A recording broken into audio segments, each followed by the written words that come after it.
Welcome to this episode of Safe Home Podcast for struggling teens and their families finding their healing path. I am Beth Syverson, a mom of an 18-year-old son, Joey, who's been dealing with addiction and mental health issues for several years. I am walking beside him as he struggles with his recovery while I work on my own personal growth and healing. Today's guest is Lorah Gerald, an adoptee, an intuitive, a Kundalini Yoga Instructor, and a writer. Lorah hopes to help others heal their trauma, adopted or not, by sharing her lived experiences as an adoptee, as well as her education in breathwork, energy healing, and natural intuitive abilities. Welcome to Safe Home, Lorah.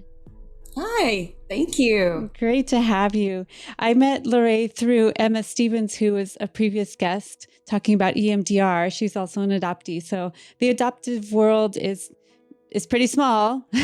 So I'm starting to get to know a lot of different adoptees, and I am committed to helping adoptees' voices be raised and help the world understand about adoption trauma and things like that. So, and I'm sure most of you know that I adopted our son Joey when he was a baby, and I am an adoptive parent, but I am dedicated to helping our adopted kids and adopted adults find healing from their trauma from the whole adoption process, which is not just rainbows and unicorns, right?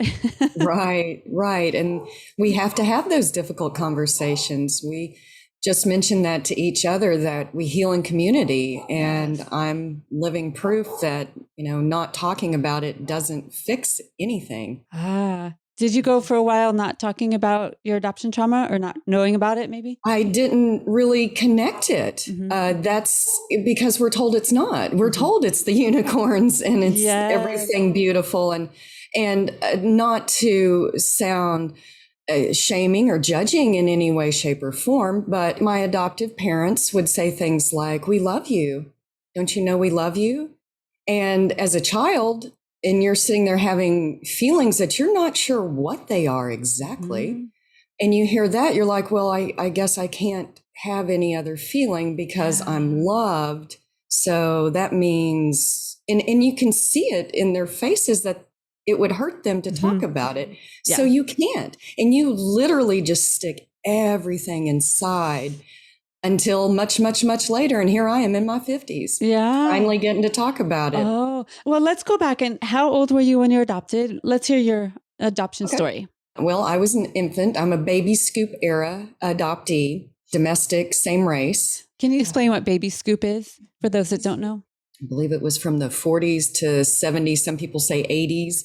And basically it was a time pre-Roe, pre-73 was most of it. Some people say it still went on after that. But when the adoption industry sold the narrative that babies were blank slates and, mothers that were unwed or, single mothers, that's you couldn't have children. So they would rush them off and, in privacy or sometimes coerced or sometimes forcefully. And their children were taken. A lot of their children were just taken from them. Yeah. So that's the scoop part, right? Yeah, the scoop. And because of pre-Roe, they didn't have options. So they were forced births. Yes. And so most of those mothers experienced lots of trauma themselves. Some could speak of it and some can't, just like some adoptees can and some can't. Yeah, there's so much trauma on that side too, man. Right, yes, on both sides. Yes. And again, like I said, a lot of it was a forced or coerced. Yeah, a lot of them were young or, their families were taking care of them. And they said, oh, your baby will be so much more loved by someone else or they'll have a better life, which probably meant had more money or more security or whatever. Yeah. Right. They were sold that idea that you're poor or you're unwed, your baby needs a family, a mother and a father. Let's, be clear what they were selling back then. We're just going to go ahead and say that because we need to. That's what it was. That's the truth. And usually it was wealthier people. And they just told these mothers that the child would have a better life. And that was the word better. It was never better. It was different. Right. Different. There's a stigma that people put on the birth family that, of course, it would be better with an adoptive family because whatever was happening with the birth family to necessitate a relinquishment, that must have been really messed up. But that's a big assumption. Right. And we don't know what would have happened? What if we would put that money that we just spent on the adoption and with the agencies and all, what if we put that money toward that birth family, helping them with childcare, helping them with food and housing and propping them up? Yes. Maybe they would have been just fine. Maybe they need help with addiction, or maybe they need help with mental health, but those things can be worked on, right? And they're usually temporary. Yes, temporary. And we're making a permanent solution for a temporary problem. Yeah. And adoption, when I say I'm against adoption, I'm talking about the legal contract of adoption, of when a child that has no consent, without their will, or without their consent, they're put into a lifelong contract. Changing their name. Yes, they're severed from their heritage, from their family, sometimes their countries.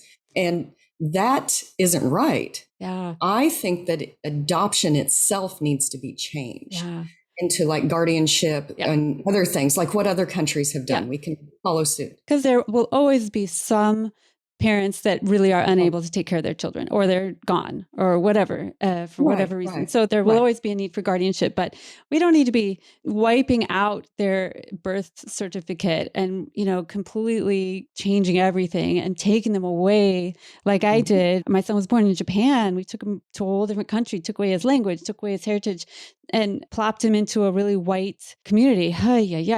Caused so many problems. And so and you weren't told that, were you? Oh, no. No, you weren't. They did say to adopt from Japan, one of the parents had to be Japanese. And my ex-husband is Japanese American, but he was so assimilated. I spoke more Japanese when we went over there to get him. I was the one who used chopsticks, for crying out loud. The waiters would give me a fork and him the chopsticks. I'm like, nope. Give me the chopsticks. He doesn't know how to use them. So, he was Japanese genetically, but not very Japanese as far as culturally. So we didn't really do a great job of keeping those cultural ties. But yeah, they said, okay, as long as one of you is Japanese, we're good to go. No one will ever know the difference. And in fact, when Joey was about 2, we had to sign off on a document called a koseki for Joey's birth mother. And from what I understand, it's like a big birth certificate that follows you for your whole life. And so it includes your college and includes marriages and children and all that. But we had to sign Joey's name off of his birth mother's koseki. Otherwise, she would not have been able to marry or go to a good college or whatever. It was like this old-fashioned kind of a stain on her record that we had to expunge. It was terrible. I felt so bad doing that. I hadn't heard that. Thank you for telling me. It was really tragic. I often think of her and think, God, I hope she's okay. I have no idea. It was a closed adoption, but just there's so much pain on all sides, for sure. Yeah. The secrets and lies, it's hard to be whole. Yeah. And that's why I teach yoga. That's the reason why, is because I had to be whole. Okay. And that was one of the tools that I used to become whole. Wow. Because I had a big toolbox. When I was younger, I didn't have that toolbox because I didn't have a language to ask for the tools.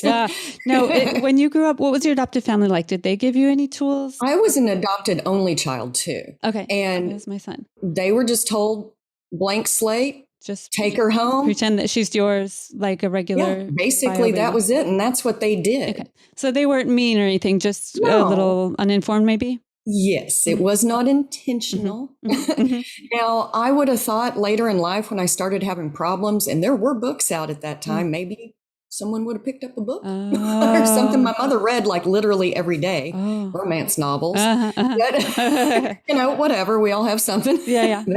That was her escape. Okay. But, looking back now, it's like it screamed at them, but they just didn't see it. What were the problems that presented? Did it happen when you were a teen or? Suicidal attempt, lots of alcohol, drugs, addiction. Well, I guess, honestly, I don't know if I truly had an addiction because anything I did, I stopped and just walked away from it when I was done with it. Huh. So I was a little bit different than most adoptees because most adoptees do have addictions, many different types of addictions. Number one usually is alcohol.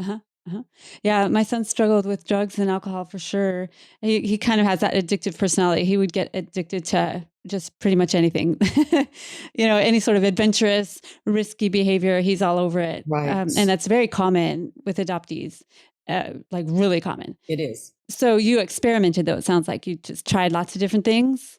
Yes. And I probably used alcohol as a numbing coping mechanism for a good portion of my life, probably into my 40s. Okay. But yeah, I eventually just went, I don't want to do it anymore. Okay. It wasn't working for you. Okay. And are you still in relationship with your adoptive parents? Are they still around? No, they're not here. They passed. My adoptive father in 1999, my adopted mother in 2007. Oh, a while ago. Okay. I'm sorry about that. Have you been in reunion at all with your birth family? Yes. I found my birth mother's obituary in 2019. Oh, so you knew her name? I knew her name from a non-identifying search in 1995, when the state of Tennessee allowed me to have access to my birth records. Well, isn't that nice of them? Yeah, I know. I had to send a letter and ask if I could, find out things about my family. Wow. And they said, sure, you send us, I think at that time it was like $125 or something and 10 cents each piece of paper. Oh, no. And that they would do a search. And I was in college and living on my own. And I was like, you want me to send how much? Oh, my gosh. I mean, it might have been, thousands of dollars. Yeah. So I had to send this letter and show them that I was hardship and didn't have the money. So they reduced it, I think, to $50 for me. That's still a lot to get information you deserve to have anyway. My birth certificate. Gosh. Yeah. It's humiliating, the things that adoptees have to go through. It is. Just to find out their Who family health history, anything about them, why they have blue eyes or red hair like me.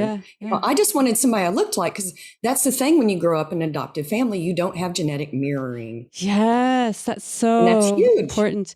My wife just recently found her niece through DNA. Her brother didn't realize that he had a kid. And so now my wife has this wonderful niece, and she reunited with my wife's family. And oh my God, she's like a twin to Jan's other sister. And she is giddy about it. It was so neat to watch. We finally met this woman for the first time last week.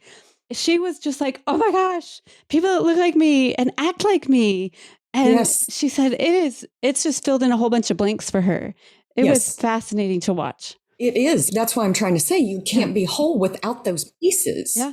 And people don't understand that. Babies aren't blank slates. Right. That separation of an infant from its mother is trauma that's pre-verbal that goes into that infant. Yeah. And it is trapped there until that child can get into its psyche and understand what happened and deal with it. Yeah. And some people never do. Yeah. Other people do it earlier. Other people do it later. Yeah. And some people, it's too late. And sometimes it's just too late. Yeah.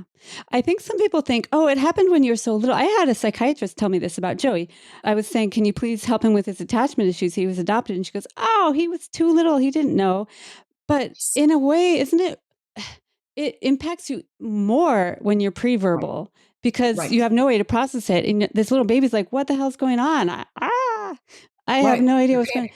Yeah. And so it lodges in your body is what I understand with trauma, right? Yes. And that's what it does with trauma. It's like an energetic shock to your cells. It's like, boom, and your cells just kind of shatter for things that are truly traumatic. And for an infant being separated from its mother, the only thing it has known and waited 9 months to be with in like the baby scoop era, lots of times we never even got held, touched by our mothers. Yeah. And I mean, they still do that to this day. They'll have the adoptive parents in the room, basically snatching the baby. And that is horrifying. We don't do that with dogs. We leave a dog with its mother for what? 6 weeks at least. Yeah. You wouldn't consider taking a little puppy away. No. Oh, But it is because it is $1 billion a year industry.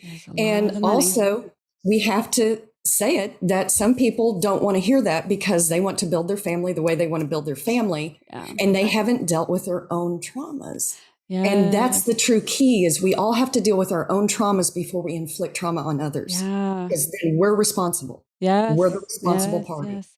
I am just now dealing with my grief from my infertility because when it became clear that it was going to be really, really difficult to become pregnant, we switched to adoption and then it happened very quickly, like boom, boom, boom, boom. Then we had Joey and there was no time or space to deal with, oh my God, I'm never going to have a child that looks like me, or that I birthed. Although honestly, I'm really not that sad that I missed that part. I'm pretty happy about I never had kids. So I'm like, okay, I don't think that sounds very fun. But yeah, I am dealing with that grief. There is grief there. And I never dealt with that. And instead, I just went and got Joey. And, it's impossible for one child to replace another child. And you put that on, it's just a big mess. Same thing with my mother had a forced hysterectomy, so she couldn't have children. And that would, what? Yeah. Why was it forced? My mother had been married prior to my adopted father. So this was not my adopted father. Okay. The man she'd been married to before, she went in for gallbladder operation. And while she was having a gallbladder operation at the time, her husband said, I want her to have a hysterectomy. I don't want children. And it was legal to do then. What? I mean, women still can't get a hysterectomy when they want. They have to get permission. Even if they're in pain. They have to have permission, or they have to have so many children, they have to be so many age. So yes, we still don't have control over our own bodies. But at that time, the man had control over the woman's body. And we're getting ready to go back there. Yeah, I'm super scared about what's happening. So that's what I'm talking about. People don't realize that this can happen too. Yeah.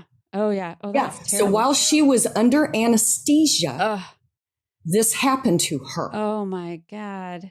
Not let that happen. We are not going back there. No, that's horrible. Oh my God. Yes. I feel so bad for your mother. So that was her trauma. She was traumatized. Lovely woman, beautiful heart, traumatized. Totally. Yeah. And she never dealt with that. She just got me. And then, and here's another thing that traumatized me, but they thought was beautiful, is the story of how they got me. They had a phone call. They were waiting for a baby boy. And they got a phone call and they said, well, there's a girl available. You want that one? And they said, sure, we'll take that one. See, I wasn't chosen. I was just the phone call and what they got. But they thought that was just great. And I was sitting there as a kid going, okay, I wasn't first choice, I wasn't second choice. That third choice? Is that what I was? Third choice. That just makes me so sad. That's what the child heard. Sure. But they thought it was great because, hey, there was a girl available. As a kid, I thought there was just a room full of kids that people got phone calls and we were just removed from our family and handed off. And then I was told it was God's will. And then you really had to shut up, because if you said anything, yeah, there's a lot of evangelical Christians do adoption, and like God wants these babies to be growing up in a Christian home. And it's kind of like missionaries, kind of, it's kind of like evangelism by bringing these children, especially from other countries, taking them away from the heathen countries and bringing them here and raising them as Christians. You're doing God's will, and it's all sanctioned. Yeah. Oh, yeah. And that one really shuts a child down, because then you have a supreme being that knows you don't everything. Want to mess with that. Oh, dear. No. And I'll be honest, as a child, I hated God, because I was like, why is he being so mean to me? Why does he hate me? Why won't he let me know who my family is? Oh, wow. And I had all that inside of me as a kid that I was dealing with on my own. Because you didn't want to hurt your family. Right. Were you a pretty compliant kid? I was quiet. Yeah. I just didn't say anything. Okay. And then it came out when you were a little older. When I was 18, I just went the opposite way and started drinking, started partying. Okay. I cut out with them much earlier. I would say I probably cut out with them probably 13, 14. Okay. With my adopted parents. And I was not in the adoptive parents that had money. My adopted parents were poor. They both worked all the time. Okay. And my dad, when he came home, he would drink. He was a veteran. I'm just going to say that. That's a lot of trauma. Right. He had his own traumas, and he wasn't a cruel drunk or anything. He just came home and he zoned out. Yeah, he's gone. Some people zone out in front of TV. He used his alcohol. Okay. Mm-hmm. It just was what it was. He did it all of his life. He never dealt with his traumas either. Yeah. So they were not really there for you as a teen and as you were trying to figure out who you were. They didn't know what to do. Yeah. They had no clue. Yeah. And they didn't ever connect it to adoption, because it couldn't be that. Yeah, because what's the difference? You just take one baby and, give it to somebody and then everything's fine. Why would anything be wrong? Yeah. That was that era. Gosh, I hope we're getting better about that. Well, that's why we're talking, right? Yeah, that's what our point is, right? That's why we do this. We bare our souls so other people can learn. Right. That's because there's not judgment and shame. And that's what is so important about this is we're not having a conversation to shame one another, judge one another. We're healing in community. Absolutely. That's why we have to keep talking. Absolutely. So to go back to that shame and secrets, my birth mother would never meet me. Oh. So in 1995, when the state of Tennessee did a surge, and then they just sent me this non-identifying information, but it happened to have her name on it. So I think either somebody went, well, let's just go ahead and do this, or I don't know, but it had her name on it. That's identifying information. That's identifying, but they also included the non-identifying information, and it did not have my birth father's name on it. Oh, okay. It had his non-identifying and his parents non-identifying. Like race and age and location. Yes. That's religion, college. Yes, because Okay. they were both in college. I found out they both went to the University of South Carolina, and they did what college students did. Yeah. They were 19 and 20, I think, when I would have been conceived, and then 2021 when I was born. And he was sent to Vietnam. Oh, okay. So that's where they ended because okay. he was sent to another country. She had me. She got rid of me. And then that was it for her. She acted like I never existed again. Okay. Wow. And the state tried to connect with her and she said no. And she ignored it all. Because later in 2020, when I finally said, hey, you got anything else in those files? And then they made me pay again. No Again, way. $150 this time. And I had too much money this time. So I had to pay it all. Shoot. Oh, and I had to sign a contract too. I have to say this because people need to understand what adoptees go through. I had to sign a piece of paper that said, if we give you this information, you cannot contact any of these people. And there was a list. And it was basically my mother, my father, my siblings, my aunts, my cousins, anybody that had my DNA. I couldn't contact them. Kidding. Well, I had already found my maternal siblings. Okay. And I honestly, at this time, I didn't think I was going to find my father because I had written letters and things to him, to the man I thought was him, and hadn't not heard back. Okay. So I signed it. I said, oh, well, they'll charge me with a misdemeanor. Okay. Yeah. And I'll have to pay money and I may go to jail. Yeah. Okay. And that's what it said. I may go to jail. I'll be fine. And I thought, whatever, come get me.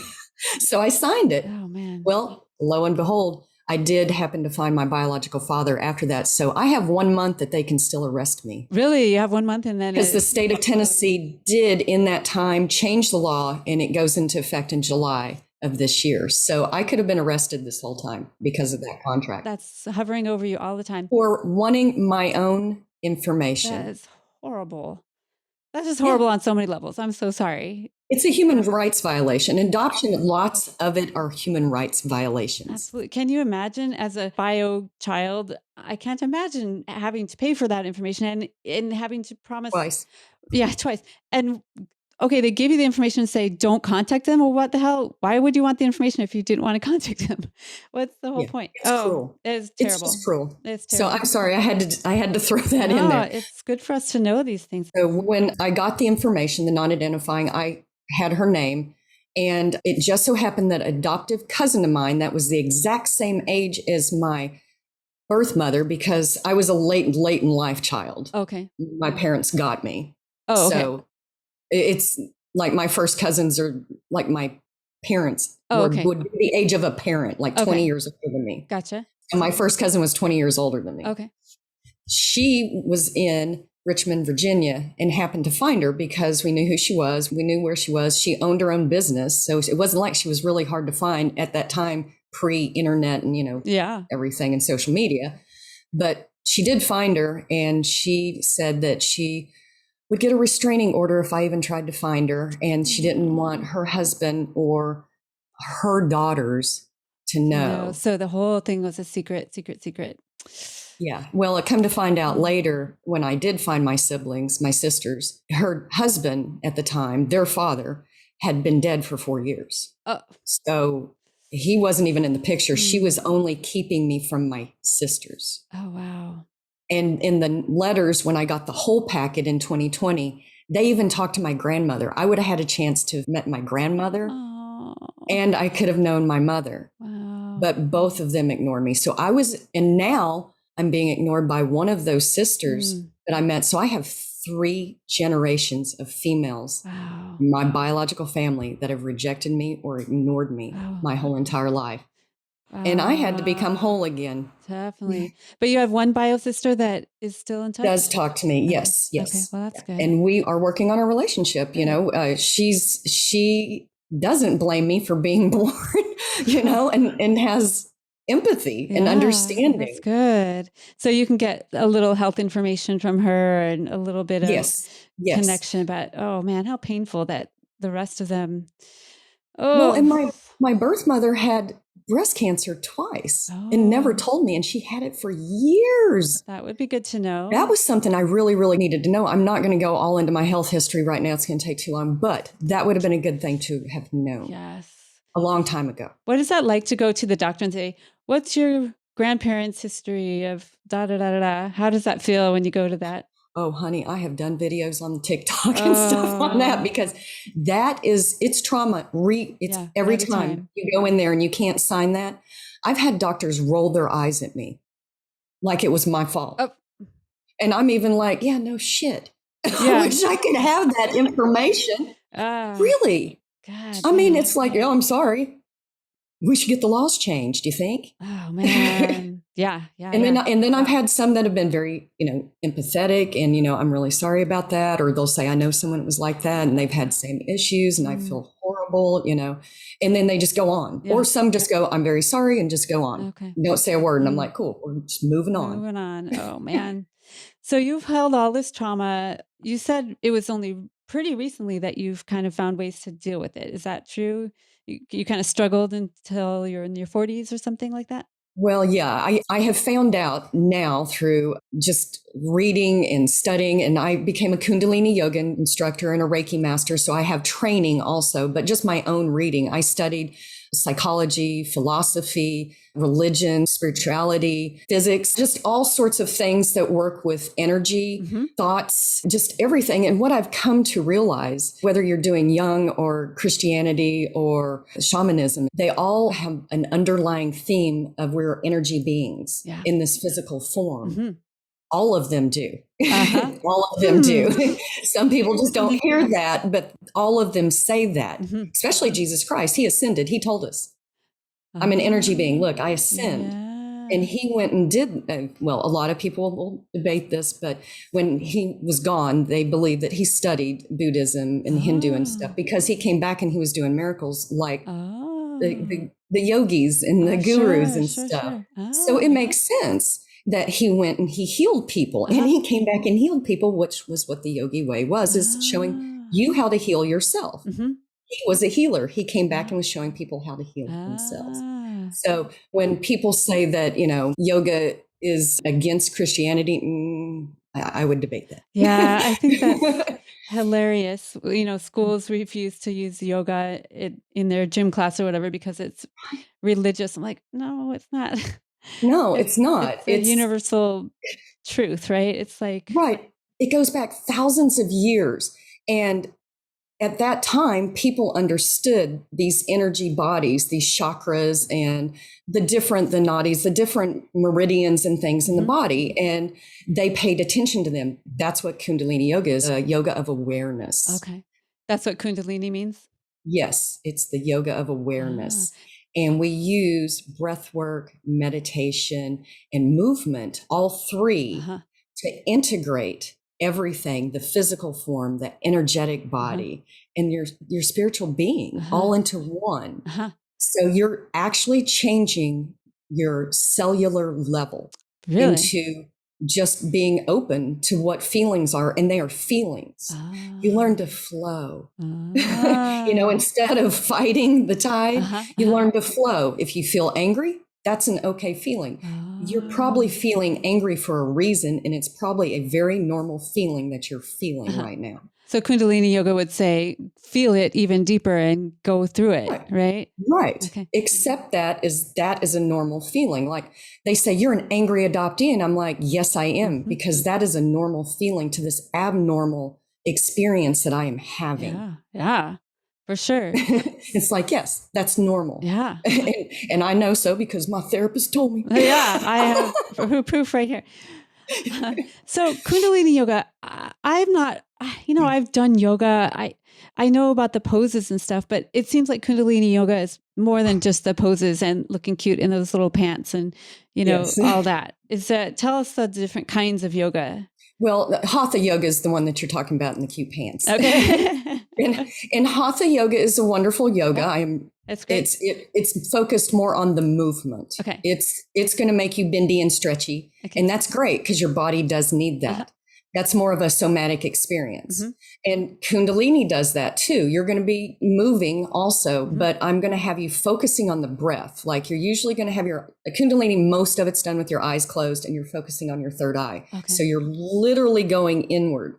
And every one of the movements is a moving meditation because you're focusing on the breath and that third eye. So when you're breathing, you're like, and you're focusing with your eyes closed, and then you're doing a movement with it. Okay. And that's working all of the energetic negativity out and bringing in that positive energy.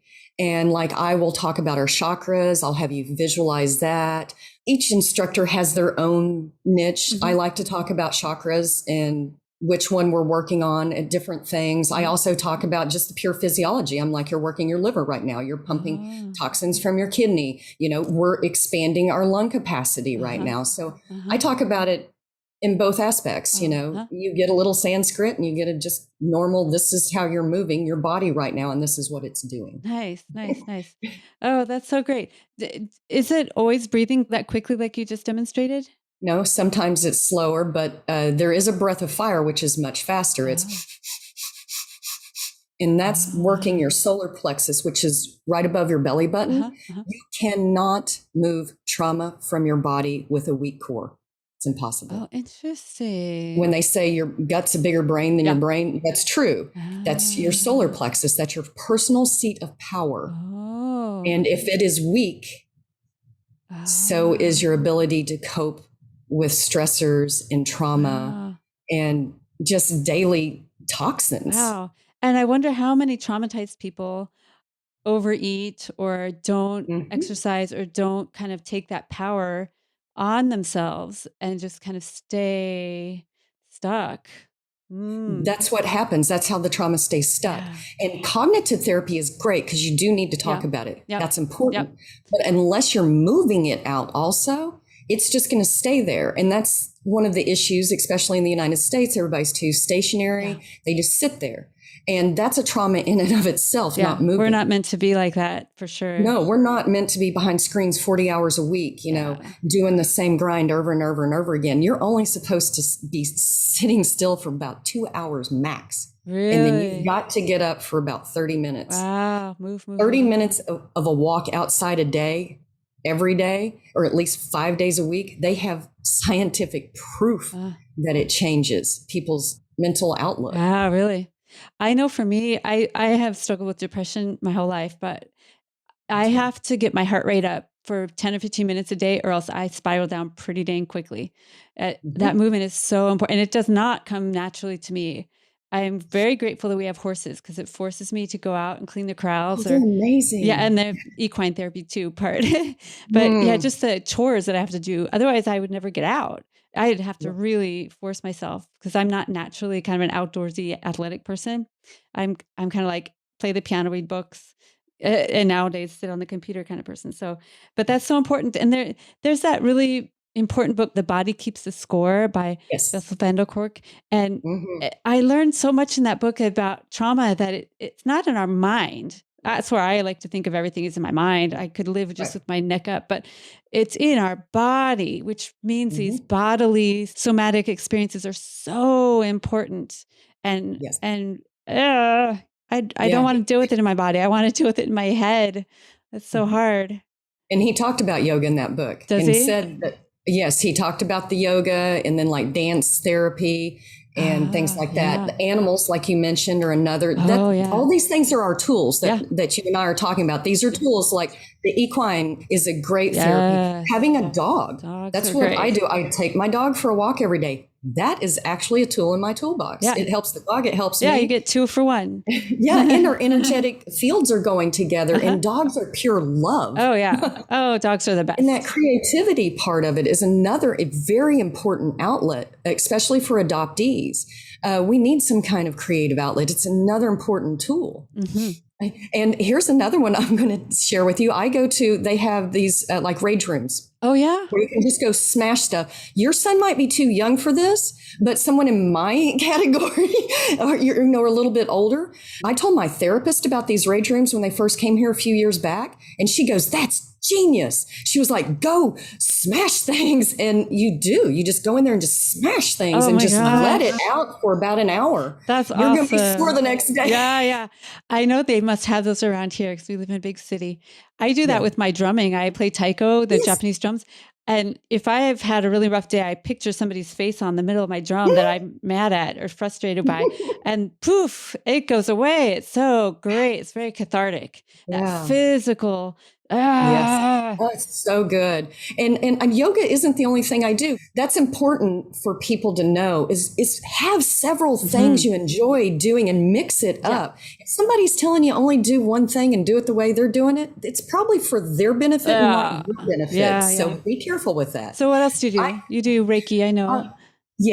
And that helps when I'm working with other people's energy. I also do Oculus. I don't know if you've seen the VR headsets. Oh, yeah. I do this workout called Supernatural, and they've got any kind of music you can imagine, and there's boxing, and you hit these balloons. By the end of it, 20 minutes in there, and you're just like a sweating mess. Oh, my gosh. And they put you in these beautiful sceneries, and you can be boxing or hitting these things. You can be on Mars. You can be in the top of a mountaintop, but just the visuals, and because you really take yourself out of this reality and go into a different one, and you come back out of it a sweaty mess, and you're like, yeah, I can do this today. Oh, wow. That's so fun. I've never heard of people doing that, especially for therapeutic purpose. That's awesome. What a great idea. That's so great. Are there any other tools that you like to use? Oh my gosh, essential oils and crystals. I enjoy those. Some people say they do indeed have physical, some crystals do have energy. Well, we know quartz because they're in our computers. The ones we're looking at right now, we have quartz in that. They do have energy properties. I enjoy that. I make like gym water and use it. I can feel the energy. I even put my water outside under like new moons and special things like that to energize it. So honestly, all of the tools, when we're talking about stuff in our head, this is in our head. This is our placebo that is making us better. Yeah. Isn't that fascinating that we can placebo our way into health? Yeah, it doesn't matter if it's placebo or not. If it works, fine. It's great. Yes. Well, in the book, The Body Keeps the Score, when they did the initial trial test on Prozac and EMDR and placebo, Prozac and placebo were only 5 points difference. So Prozac is basically a placebo too, but unfortunately it does chemically change your brain. Yeah. Yeah. And EMDR was better than both of them by far. Oh, that's awesome. Have you ever done EMDR? Yes, I have. Yeah. And Emma and I that you talked about, we talk about EMDR a lot. Actually, she was the one that was like, well, meditation's another form of EMDR, Lorah. And I was like, boom, Emma. You just gave me one of those aha moments. I suppose, yeah. You're just trying to reach your subconscious layer in both of those arenas. That's interesting. And that's why adoptees talking to each other are important. Really important. There's so many ways nowadays on the internet to find other adoptees. And are you with Adoptees Connect? Well, there is an Adoptees Connect here in Tulsa, and we worked with them recently when we brought the movie Reckoning with the Primal Wound to the Circle Cinema. So we worked with them. And I've raised money for Adoptees Connect when I did a t-shirt contest for adoptees. I do things like that all the time just to get adoptees involved. I have Adoptee-only yoga next Wednesday. Oh, Adoptee-only yoga. Yeah. Wow. So we do a Kundalini set for 40 minutes, and then we sit around and talk for about another 40 minutes. Wow. That sounds amazing. Yeah. So you do yoga online? Yes, I do Zoom classes. I have people that come to my classes from all over the world. That's so amazing. I mean, Zoom is horrible, but it's amazing. So We'll just try to make lemonade out of it, right? Well, that's what yoga's for. It's teaching you that balance. Yeah, that's right. That's right. Take the good with the bad. Right. Wow. That must be really powerful to have a bunch of adoptees working their bodies and minds together and then talking about it. Does it sometimes get pretty deep and heavy afterwards, or is it We a lot of usually release? feels really good. Yeah, There's releasing. usually, I think I've had 9, 10 in the 2 classes. This will be my 3rd one. So I'm hoping to have another 10, hopefully. Okay. Maybe we'll have more, but that's always a good group because everybody gets to go around, kind of introduce themselves, say where they're at, what they felt, if anything changed, or they just can talk their story. Yeah. We just kind of let it be open. Yeah. And then we just kind of sign off, and we usually all follow each other on social media after that, if they are, because most of them usually are. And it's just a lovely evening. That might be for some of them. I don't know. It might be their only chance to talk to their adoptees in a structured format. Yeah. That's pretty It neat. is. Some of them it is. And some of them have never done yoga before. And Kundalini is a perfect yoga for a beginner because it is focusing on the breath. Okay. If you can't move, I always tell you, just breathe. Yeah. Just do the breath, follow the nose, do the breath, or if it's through your mouth, whichever breath I'm teaching you at the moment. Follow that. You don't have to move. Even if you're completely paralyzed, you can still do the breath part of it. Yes. When I had my hysterectomy, obviously I couldn't do yoga afterwards, Wow. So it took me about a month before I could actually do the physical part. But I just sat up in a chair and I did my breath work. I would do my 4-count breath with my fingers and just focused and meditated and did that. And I didn't need pain pills. So really? Wow, that's amazing. Yeah. Well, I have adverse reactions to a lot of pharmaceuticals. So you try to stay away from them? They make me sick and make it worse. Yeah. So, and in the hospital, I'd already gotten sick, and okay. when they were giving the morphine to me, I threw it up. No way. Oh, dang it. So I was like, stop giving me that. And we're just going to breathe through take it from here. Wow. Yeah. So can you tell us in words what yoga has done for you? How has it helped you specifically with your trauma or with your overall well-being? It is, like I said, it is my Prozac. It's the thing that I know I have to do at least probably 4 times a week. 5 times is better. If I can do it every single day, 7 days, at least 15 minutes, 30 minutes. Kundalini is going to move a lot of energy. That's why I do 45-minute classes and not an hour, because you might get nauseous and start, because it might detox you a little too fast. And that's why I backed it off, because mine is purely focused on trauma mostly. Again, I'll have days where I'll focus on our solar plexus or something like that, or our root chakra, because most adoptees really need to work on the root chakra. And I do a lot of root work. So without yoga, I can tell, just like you said, you can tell if you don't do some kind of exercise, you can tell. That's how I am. I have to do it. It's something that I just know that this is a part of my life. People go on these diets and they go, for 8 weeks, I'm just not going to eat this. And then I'm just going to be fine and go back to my normal life again. No. It's a lifestyle change. You're taking out the bad things and we're letting them go now because they no longer serve us. We don't need them. We're moving forward with these new tools, this new energetic body, our new thoughts, and our new wholeness, because we're going to become whole this way, and we're going to move forward with this. It's not always going to be linear. Unfortunately, healing is not always linear. And when those waves come crashing down on us, we're going to have these tools there. And we're going to know that we're going to come back up when that wave hits. We know that we're not going to stay down there. And that's what the trauma and depression keeps. It pushes us down, and we don't think we're going to ever make it back up. That's what yoga does for me. I know when I get swept under that I'm going to come back up. I may have to crawl in bed for a day or 3, whatever it is. But I know I'm going to swim back out of this. I just have to let this flow through me. And that's what yoga is. Let that wave go over the top of you and come out the other side. Wow. Well, I am so glad you found such an amazing tool that works. And it doesn't involve, foreign substances. It doesn't involve like going to exotic places. You just do it wherever you are. You can do it practically anytime, right? a lot of it's just the breath. Yeah. And now the breath work, you can go other places. You've heard of Wim Hof probably, and maybe holotropic breathing. Oh yeah. I've done that. That's psychedelics. It is like psychedelics, just with your own breath. It's amazing. Yeah. And psychedelics have their place too. I believe that study, I'm really hoping that study continues, because they've been doing that study for a long time. They've just held it from us. Yeah. The FDA is pushing it back, but it's coming. It's coming. The psychedelics are coming around the corner. That's coming along.